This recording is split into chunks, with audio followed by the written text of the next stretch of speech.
Today on America's Test Kitchen, Bridget shows Chris how to make the ultimate coconut layer cake. Then Chris reveals tips for foolproof cake baking. And finally, Jack challenges Chris to a tasting of premium butter. That's all right here on America's Test Kitchen.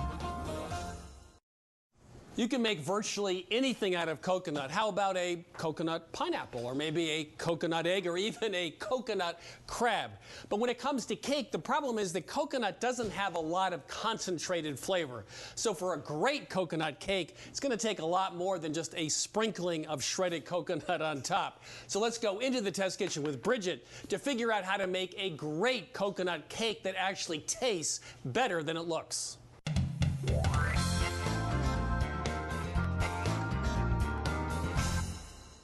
Before we get started on coconut cake, I have a very short quiz for Bridget.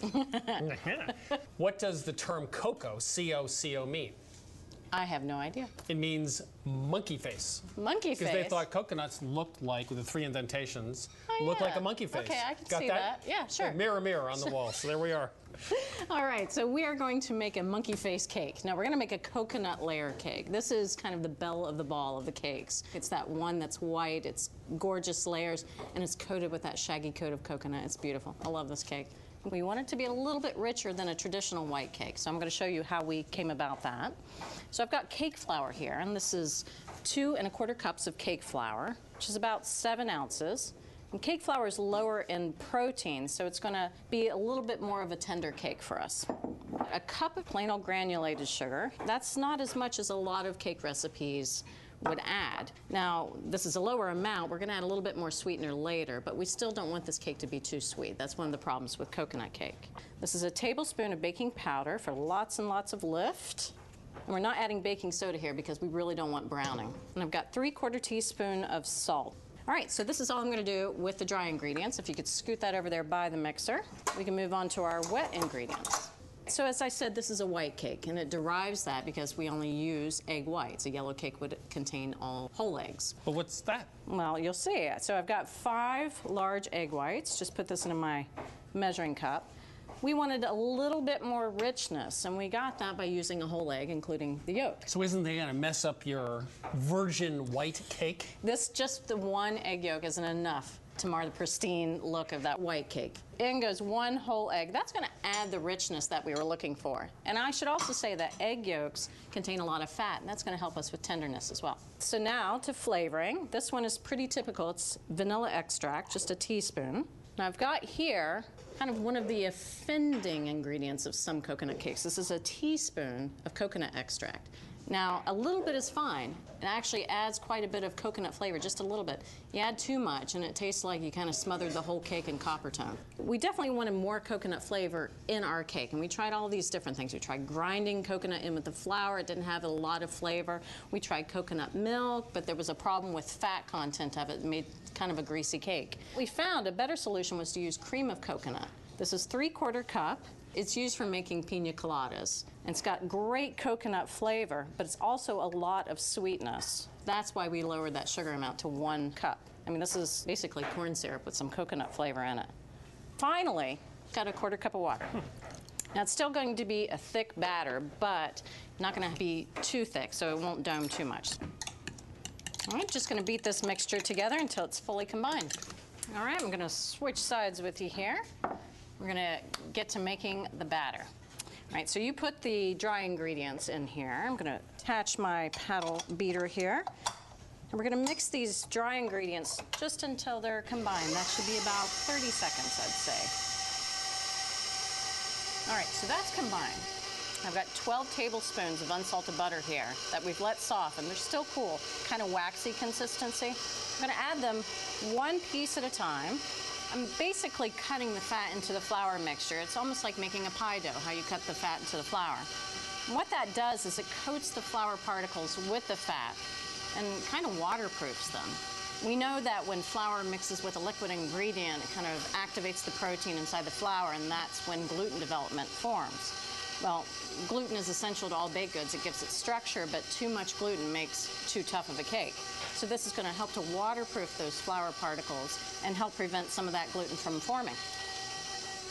All All right, so that was about 2 minutes. I'm going to turn the machine off here and give you a good look and show you exactly the texture I'm looking for. You can see here, it's a coarse meal, but there's some particles of butter that haven't been worked all the way in. That's okay, as long as they're really no bigger than the size of a pea. So we know this is ready for our liquid ingredients. Put it back on low. I'm going to add in half of this mixture, so that's about a cup. All right, and I'm going to increase the speed to medium-high and beat it for just about 45 seconds to bring it all together.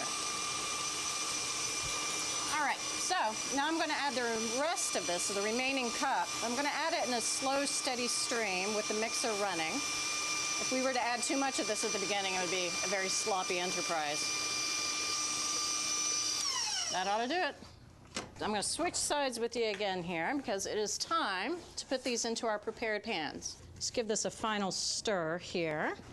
And we prepared these by spraying this with baker's spray that has the flour in it. It's great. It's a kind of a 2-for-1 step.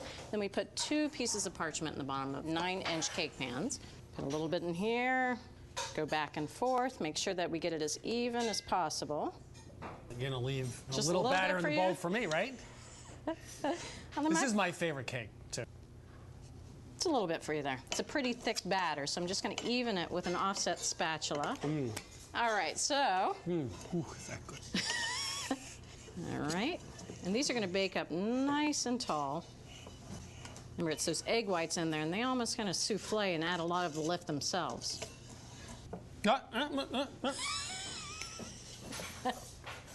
I can't stop. I'm sorry. I'll just get 2 spoons, one for you, one for me. All right, so we're going to bake these at 325 degrees, and we're going to bake them for about 30 minutes. 20 minutes in there, I'm going to switch the pans around and make sure that they're baking evenly. Okay. So we have a few minutes, so let's go talk about some great quick tips for baking up perfect cakes.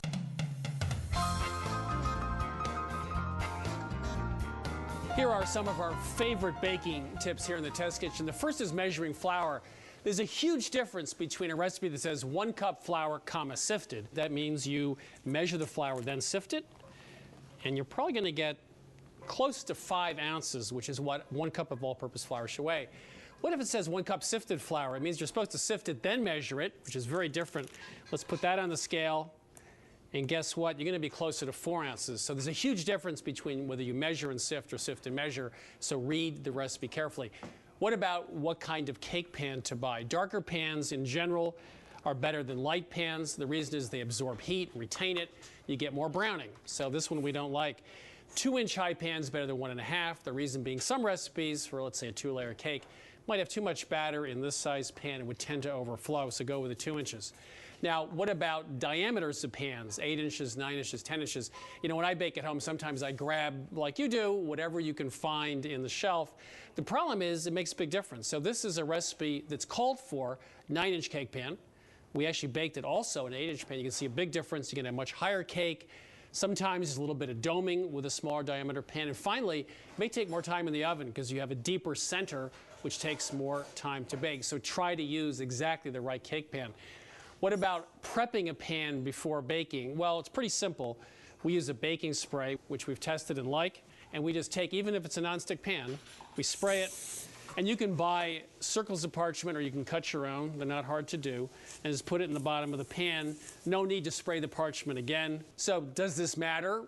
Yeah, it matters. Here's a cake pan that was not prepped properly, and most of the cake got out, but not all of it, so you end up with an hour of time wasted in the kitchen. So let's go into the kitchen with Bridget and see how her cakes are doing in the oven. Oh, the smell of these cakes. Oh, they smell great. All right, they look good too. All right, but I do want to test them and make sure that they're clean right in the center. That's okay. So these are clean, right? That means that the cakes are done. So we're going to let these cool in the pan for 10 minutes so that they can kind of sturdy up a little bit. Then I'm going to invert them out into this baking sheet and then re-invert them top side up and let them cool completely. But in the meantime, we can start talking about our shaggy coconut coat, right? And this is 2 cups of the shredded and sweetened coconut.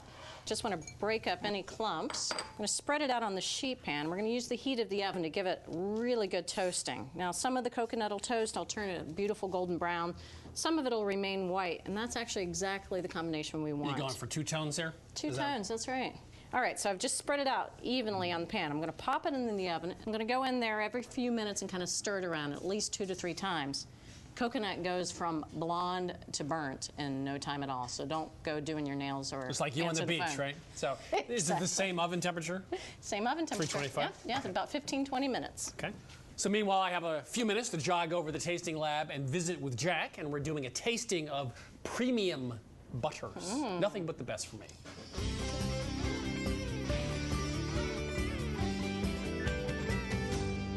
I grew up in the 50s and 60s in a household that did not believe in refrigerating butter. We had a little silver container out in the kitchen, and the butter, of course, was rancid. So I grew up with rancid butter, and later on, when I moved out, I realized what butter should taste like. But today, it's even more complicated because there are premium butters on the market, so we're here to taste test them to see if they are as wonderful as Jack says they are. I think they're pretty wonderful, so I want you to start digging in. I need to explain to you first what regular butter is. Regular butter got, by law, 80% fat and then mostly water. And most of the brands don't go above that because, of course, fat costs money, and so it comes in right at 80%. And most experts sort of focus on the premium butters having more fat. They can have up to 86% fat. And frankly, that isn't really the most important thing in our opinion in the test kitchen. We thought that flavor was more important. And so some of these premium butters, besides having more fat, they're made from cultured cream. All that means is that they've let the cream get a little bit funky, not quite as funky as the rancid butter that you grew up on, but let the cream ferment just a little bit and then make butter from it. So my mother was onto something. Your mother was on. She was ahead of her time. Yeah, she went overboard, but it gives a little bit of tang to the butter. If it's cultured a lot, the cream will make butter that's quite cheesy. And we didn't really like the ones that were super cheesy, but we felt like the premium butters that had been cultured really were much better tasting. And not only in this, but when we went ahead and made a simple cookie from them, we could still taste the difference. And our tasters really liked a couple of the brands that were made with cultured cream. So, any opinions as you're tasting here? I like butter on bread. You like butter on bread. Well, that's good, I really Chris. like butter on bread. Sometimes you don't like anything that I have in front of you. So This tastes the least cultured, the least premium. I should say that a lot of these butters are from Europe. We included one supermarket butter in here for point of comparison, but most of these you're not going to find at your average supermarket. You're going to have to go to a high-end market, and they are going to be anywhere from 2 to 3 times the price of regular butter. Tastes like good butter. Tastes like, I should say, there was nothing bad here. This wasn't a case of things that we felt weren't recommended or unacceptable. It was more, what was good and what was really good. Anything you're liking or noticing about these other samples? This one was sort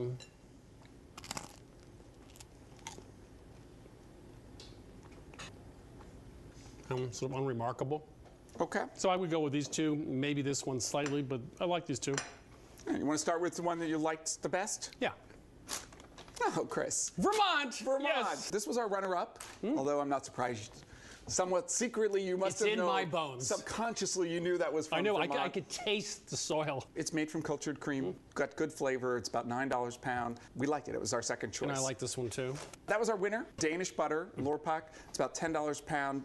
We thought they were very similar, those two in flavor, and those were our top 2 choices. And this I thought was sort of a Land O'Lakes. Yep. Yes. Fortunately, you were correct. That Land O'Lakes is a good supermarket butter. It's won our supermarket butter tastings before. It just doesn't have the sort of tang and complexity and personality of some of the cultured butters. And this was fine, but sort of... This is a French butter. Yeah. This is the most expensive. It's $17 a pound. Our tasters weren't so wild about it because they thought it had too much personality. You seem to think it didn't have enough personality. Yeah, I thought it was just sort of bland. So the winner was Lurpak this is from Denmark, is it? Denmark, yes. Denmark wins. Lurpak, thank you, EU, for some delicious premium butter. So you're back from your butter tasting. How was it? I'm back from my butter tasting. Eating premium butter is, in great quantity. Yeah. See, what a hard job I have? That's right, that's right. So now, onto the frosting. So we're going to go with a Swiss buttercream. The word butter. See, I went to a butter tasting just to support you. Thank you very much. All right. So I've got here 4 large egg whites. In they go. And a cup of sugar. And just a pinch of salt. Goes right in there. All right, so I'm going to move this over to my pan of simmering water. Mix this together. And I'm going to put this right over the water. Whisking it constantly is very important. You want to catch any egg from cooking. We're going to heat this mixture until it's 120 degrees. And that's going to start to give the egg white some structure, and it's also going to dissolve the sugar. That reached 120 degrees. It's kind of thickened. You can see it's opaque. All right, so it's time to put this onto the mixer. I'm going to put this on highest speed, cool this mixture down until it's about 80 degrees before we move on. So why did you have to go through this initial step of heating the whites and sugar? Well, that starts to set the egg a little bit. It gives it more structure. Again, this isn't dependent on sugar for structure. It's dependent on the egg. And it also helps to dissolve the sugar. Okay. All right, if you peek inside, that looks quite a bit different. That was about 7 or 8 minutes of beating, and it almost looks like thick marshmallow cream. Fluffernutter. Fluffernutter, Yeah, fluffernutter. that's right. Okay. All right, so I do want to take the temperature because it's very important that this cools down to around 80 degrees before we add the butter. And there we go, spot on. All right, so I'm going to put this mixer back on medium-high this time and start incorporating the butter. So this is a pound of butter, 4 sticks, and each of the sticks we cut into about 6 pieces. You want to make sure that your butter's the right temperature as well. You see me, I can press on it and it's kind of waxy, but it's not melting in my hands, it's not gooey. You don't want to add it too cold because it won't incorporate into the frosting either. All right, so that was the last piece. I've got a few flavor additions. I've got, again, a teaspoon of vanilla extract and another teaspoon of the coconut extract. But again, for more coconut flavor, we're going to pull out the old cream of coconut again. This is a 1/4 cup. In it goes. All right, and I'll mix this until combined, just a few seconds. That ought to do it. It's come together nicely. Now, this is an example of lovely, light Swiss buttercream. That looks great. So now we can get to frosting the cake. Now, I've got a turntable over there, so I'm going to put down a cake round, and we're going to make this a 4-layer cake. So we're going to split each of these in half. So just taking a serrated knife and going in about halfway point, I'm just going to score the outside, making a very shallow cut all the way around. So then I'll just start working this a little bit deeper as I go around until I get to about the halfway point. I can start working my knife all the way through. So now we have a very tender cake layer.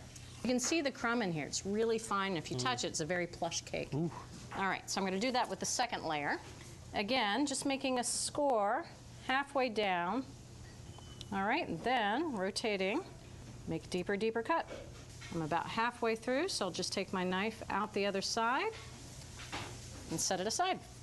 So we're going to start frosting each layer. I'm going to put a blob right in the center, and that's a technical term. And taking a straight spatula. All right, so this is very rich buttercream, as we know, so we don't want too thick of layers. Even I have my limits, Chris. And remember, there's going to be 3 internal layers of buttercream, so make this kind of a veneer of frosting. So what I'm doing is just smoothing this out. Take a little bit more just for this edge here. Bring it all the way to the sides. So holding my spatula at about 45 degrees, just going to smooth the top, make sure it's nice and even. Second layer goes on. I'm putting cut side to cut side. But if your cakes do have a dome, you can either cut off the tops or you can just invert them dome to dome. All right, so I'm going to line up that cake.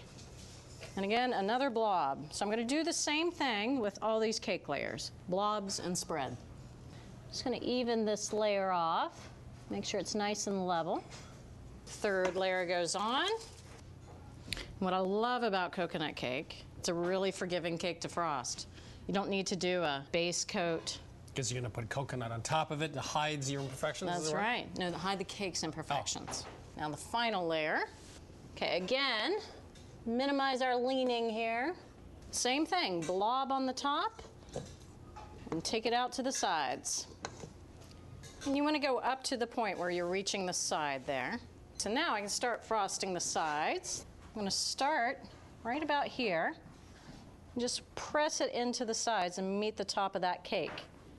As I'm doing that, I'm going to rotate the cake around, kind of push the frosting in there. I'm going to go easy my first time around here on the cake, make sure I have enough frosting to get all the way around. And then I'll come back and I'll fill up the sides a little bit more. What you want to do is you always want to keep the frosting at the tip of your straight edge here. You don't want frosting all up and down there because that's where you get into the messes. But also just you should move around and you should move the cake around. This is where a revolving cake stand really comes into play. All right, so I went around once, twice is even better. At this point, I'll start cleaning some things up, but we really don't have to be too careful. Now, when I'm taking off excess frosting, I'm just revolving the cake, not the knife. So you hold the spatula straight up and down and move the cake around. That's right. And it's at a 45-degree angle to the side. And I'm doing the same thing for the top, just making sure it's an even layer of frosting. I think that's as good as I want to take it, but remember, we've got that beautiful coconut that we toasted earlier. I'm going to apply the coconut right over the sheet pan, so that way it will catch any coconut that has straight away. So now, apply the coconut to the sides. Just starting at the bottom, run my hand up the side there, and let the excess fall right back onto the tray. And I'm just pressing it lightly in, just to make sure it sticks.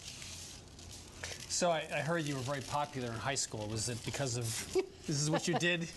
It's coconut boy bait. If you can bake a cake, you can land a man, I'm telling you. I guess so. All right. Just need to transfer this to our beautiful cake pedestal, so I want to give it a little place to rest. I'm going to work this right off of the cardboard round and carefully transfer it right over to the pedestal. Oh, look at her. She's beautiful. Well, I learned to cook from a woman from Alabama named Malvina Kynard. And when something looked so good, she would just say, "Oh, Lord, take me now." So that's what I'll say. "Oh, Lord, take me now." Oh, Lord, take me now. But not until I get a piece of it. All right, so cut a couple of slices out of this cake. Boy, is it tender. What do you think? You gonna make it? I don't know. Or you better eat before the Lord takes you away.